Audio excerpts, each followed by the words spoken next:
This is Sunday Journal. I'm Sarah Colvin. A year-long moratorium on herbicide spraying by utility company NStar ended at the beginning of the year, but the push to stop that plan continues. Today I welcome Laura Kelly of CapeCodMatters.org and Jared Collins of Cape Cod for a Truly Green NStar. They're moving forward with the effort to protect people and the Cape's water supply from chemical contamination. Good morning, guys, and welcome to Sunday Journal. Good morning. Actually, we're protecting our drinking water is the main purpose to all of this. NStar is planning on spraying a combination of 5 different herbicides with surfactants, and we're concerned about the synergistic effects and what it'll do to not just people but other living beneficial animals out there.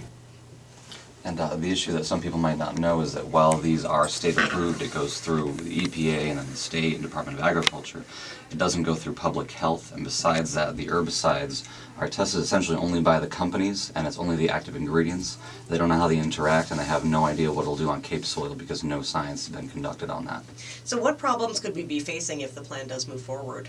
That's the issue, that there's the huge unknown of the question mark, but on top of that is also there's a lot of hard recent science, saying of the 5 chemicals, some are definite carcinogenic, some are definite endocrine disruptors, and the rest of it is big question marks because the science hasn't been done at all. And that's really the issue. Why is it okay with chemicals to be innocent until proven guilty, to let's just take this, we know it kills the trees, so we'll use it. And the real issue is in all their literature and the way they talk about this, it's the known benefit of how it will get the job done versus the cost of possible risks to the environment and human health. And they weigh that as if that's something that counts, as long as it does the job, it doesn't matter what it could potentially do to human health, because they're not responsible for that. And that's really the issue with the state and all the way up, that why is the Department of Agriculture responsible for what goes into our bodies? Why isn't public health involved? And Laura, you yourself are an organic landscaper, so can we talk about maybe some of those alternatives that could be used? Sure. I have a first choice, actually. It's something that's going on in Canada right now that they're using for their ROWs, is what they're called, the rights of way passages. It's a combination of fungus, have you heard about this yet, Jared? And fire. So they have like a backpack spray, like a gun, you kind of squeeze it, and not a flame, but heat comes out of it. And so that takes care of vegetation, so foliar and woody down to the root system.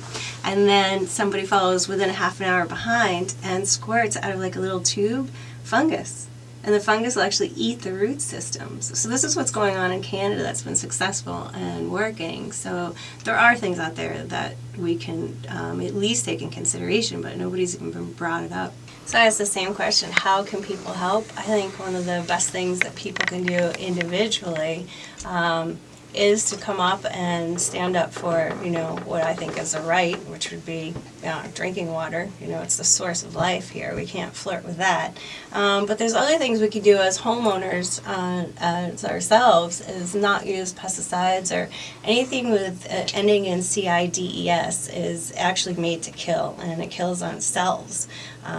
There's lots of things that have cells in this world, not just plants, so the way you clean yourself, the way you clean your house, all that goes out your drains and into nature and continues to do harm to beneficial insects, and of course that trickles down too, and so whatever you put onto your land for land care and stuff, we'll be consuming that. So there's lots of things we can do as individuals. My biggest thing is your dollar. Your dollar is your vote. Like where you spend your money, you're actually going to be building that company. So I think there's lots of things we can do as individuals every single day, like every decision that we make will matter in the future of what's going to happen to the Cape. So my answer to this whole issue at the moment would be to have NStar go back to mowing, which would be the easiest thing, and for us to put the precautionary principle into effect. There's a county in Sarasota, Florida, where it just happened last fall, and they've seen incredible results. I wanted to just kind of define it and let people know what that means. The precautionary principle is there's compelling evidence that damage to humans and worldwide environment is of such magnitude and seriousness that new principles of conducting human activities are necessary. Therefore, it is necessary to implement the precautionary principle. When an activity raises threats of harm to human health or the environment, precautionary measures should be taken even if some cause and effect relationships are not fully established scientifically. So this would be the correct way to handle a situation that is based on unscientific and the unknown consequences. So that's what I'm pushing for.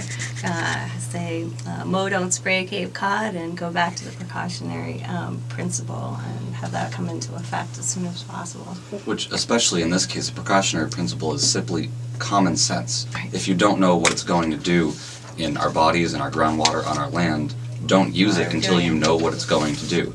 I was going to say the EPA is in the process of testing, and in the meantime, we're at risk. Most people seriously don't, they overestimate the amount of protection given to the government regarding pesticide safety. Congress found that 90% of pesticides on the market lacked even minimal required safety screening. So there's so much going on out there. The proper legislation to protect public regarding pesticide use is still seriously insufficient. Therefore, the responsibility rests on the public to be the ultimate judge of what the acceptable levels of risk will be for their families and the environment. Like, that's where we're at right now. You know, we really got to ask our Cape Cod delegates and the commission to come forward and take a risk and stand up to this company for the protection of our health. You know? At that point, towns started signing on, asking this to be looked into and asking for a delay until the following year so that the science could be conducted and we could look at this before it was sprayed into our water. And then the following year, the Cape Cod Commission got involved and decided to negotiate with NSTAR and DAR, saying, give us another year until the end of 2010. We'll do mapping to make sure everything's very complete, and we do this in the proper way most imaginable.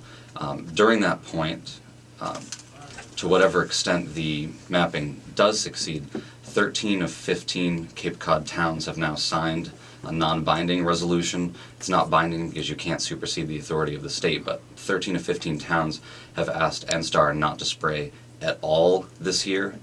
NSTAR is not listening to this, the state is not listening to this, even the commission, who's supposed to be negotiating for the towns, is not listening to this. So it's really a concern that we need to keep ramping up efforts to get this known, because a lot of people just don't know about it. On the resolution that actually has signatures of every town selectman against this happening. We also have thousands of signatures of concerned citizens and residents. And businesses as well, too, other private businesses that are completely against this. Yeah. So banding together, coming together. If you go to CapeCodMatters.org and on Cape Cod Matters on Facebook and join, that's a place where I'll be posting meetings and rallies and press conferences where people can actually come up and protect our drinking water. You've been asking us over and over, you know, give us ammunition, give us backing, get people to call in, because they can't do it on their own. They need to hear from people. At this point, they really have heard from people, and besides that, they've heard from the Board of Selectmen in 13 towns on Cape Cod. So at this point, for the legislators to not act at this point is really a disservice to their constituents. And really that's one of the big things we need to push, is getting the legislators involved. And on top of that, it really depends on where it goes from here. There's of course many additional things we can do. We're hoping to do this civilly through the legislators, through the Board of Selectmen, through NSTAR itself, asking them to hold up their green commitment and do what's right in this case. We, of course, are going to be organizing more meetings, more information sessions, and do whatever needs to be done to stop this before it enters our groundwater on Cape Cod. Yeah, and you can find me on Facebook or the Facebook page for Concerned Citizens Against Herbicide Use on Cape Cod, or go to greencape.org to get more information and join the coalition Cape Cod for a Truly Green NSTAR. Well, if people want to learn more, if they want more information, if they want to help you out, if they want to join in the cause, what's the best way for them to get in touch with you and to find those things out? You can find me on capecodmatters@gmail.com. Please join Cape Cod Matters on Facebook. And that's a place where I'll be posting all sorts of information relative to the issue, like each individual herbicide and what their effects are of the scientific proof that I've been finding. You know, there's two different types of science. There's industrial science and then there's academic science.